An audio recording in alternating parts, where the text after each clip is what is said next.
Books. We all have seen them, we all use them, some more than others, but I'm not here to judge. When people ask me what my favorite book is, I have a rather unconventional answer.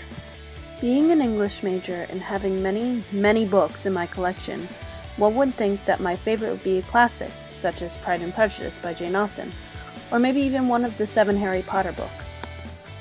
True, I love both of these choices and more than likely can quote literal paragraphs of the books without batting an eye. However, neither of these are my favorite book. First of all, the word favorite holds 2 definitions for me. As an academic, the book that is given the title of favorite would be the book that I value over the rest of the various ones in my collection. On an emotional level, my favorite book is the one that holds the most memories and evokes the most, emotions. That being said, my favorite book isn't a famous novel or a childhood nostalgic classic. It is a little book, a little blue book, my autograph book. Specifically, a Disney autograph book. This was the first autograph book I ever owned on one of the first Disney trips I can physically remember. I'm next, I think to myself. I am bouncing in my pink sneakers, too eager to sit still.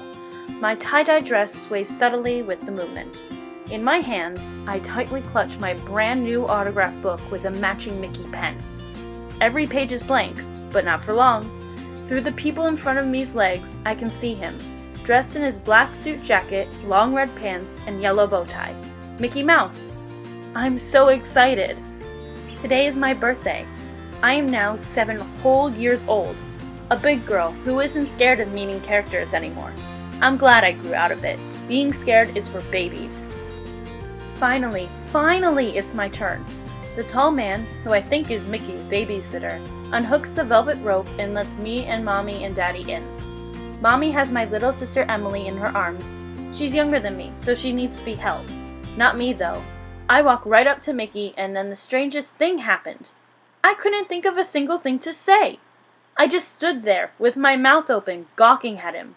Well, this is awkward. Then Mickey kneels down to my level and wiggles his nose in my face. That did the trick. I giggled and enveloped Mickey in a huge hug. His arms wrapped around me tight, like he was trying to squeeze the air out of me. After we broke from the hug, he stood up to say hi to my sister, who was napping on my mommy's shoulder. He wiggled his finger at her, then kissed her head. When he turned back towards me, he seemed to notice the pink birthday girl pin I had on my chest. He pointed at it excitedly. I proudly stated, "It's my birthday today!" Mickey really seemed to like that and clapped his white-gloved hands together happily. I then proudly presented my book to him, along with the pen. He took it and knelt down to my level again. He pointed to the Mickey pen, then pointed at himself, shook his head from side to side as if he was laughing, and then he patted me on the head. He flipped open the book and then started to sign it. However, he seemed to be having trouble. He shook the pen and dabbed at the paper, something I'd seen Daddy do whenever our pens from home were not writing. But how could my pen be not working? I just got it! Mickey gestured over his babysitter and showed the pen to him. The babysitter sighed and I heard him say, "Dead pen, huh?" Mickey nodded. Then I heard my daddy speak up. "We just bought it from the store an hour ago." I didn't hear the rest of the conversation. I was considering the possibility of never getting Mickey to sign my book. I felt my bottom lip begin to quiver. Mickey seemed to have noticed and gestured again to his babysitter and pointed at his belt. I didn't know what he was doing, but I was now too fascinated by the exchange that I forgot about being sad. The babysitter must have known what Mickey meant, as he then proceeded to rummage around in his bag. Mickey turned back to me and patted me on the shoulder and wiggled his nose again to get me to giggle. It worked. The babysitter then handed Mickey something red and small. It was a marker. I got excited and started bouncing again. Mickey opened my book and then proudly started to sign his name in the red marker. I heard the babysitter telling my daddy, "Go talk to the store and explain it wasn't working. They'll be able to give you one that does." My daddy didn't sound convinced. How will they know that we aren't just making it up? Mickey tapped the end of the marker against his cheek as if he was thinking, and then seemed to have an idea. On the left-hand orange page, next to his signature, he began to write. The babysitter noticed and said, "What you writing there, boss?" After Mickey was finished, he showed the babysitter what he had written, and the man smiled. He turned to my daddy and said, "The boss left a special message for them. The new pen is going to be on the mouse." Now I was curious. What exactly did Mickey write? but I was unable to see because Mickey stood up then and handed the broken pen in my book back to my daddy. Then he held out his arms wide. I guess it meant it was time for a picture. My daddy handed the camera to the babysitter, and my eyes blinked at the flash as they always did. I turned and gave Mickey a hug goodbye. Being as short as I am, I was only able to reach the bottom of his waist if I stood on my tippy toes. Mickey patted my back, and as I was walking away, I turned back and he was waving. I waved back excitedly as me and Mommy and Daddy and Emily left his house. Once we got outside and me and Emily were back in our double stroller, I turned to Daddy and said, "Daddy, can I see my book?" Daddy smiled and gave it to me. I eagerly flipped open the flap and looked at the opposite side of the page where Mickey's special message was. In big red letters were the words, "Exchange the pen."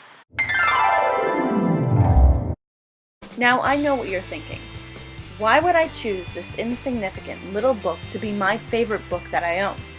Because for me, it is much more than just a book. It is a symbol of both the innocence of my childhood and also my first exposure of Disney's real magic at work. That little memory becomes more and more significant as time goes on. Now it serves as a reminder of an ultimate goal, to one day work for the Disney Corporation and make some magic of my own. The signature inside the book holds a larger meaning as well. Thanks to my personal experience as a cast member of Disney doing their college program internship, I learned that special messages like that are no longer permitted by the characters, for reasons I am, unfortunately, unable to disclose.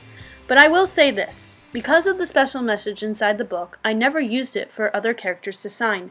In fact, it remained that way all the way up to the day I officially became a cast member of Disney, my junior year of college, and was one step closer to achieving my dream.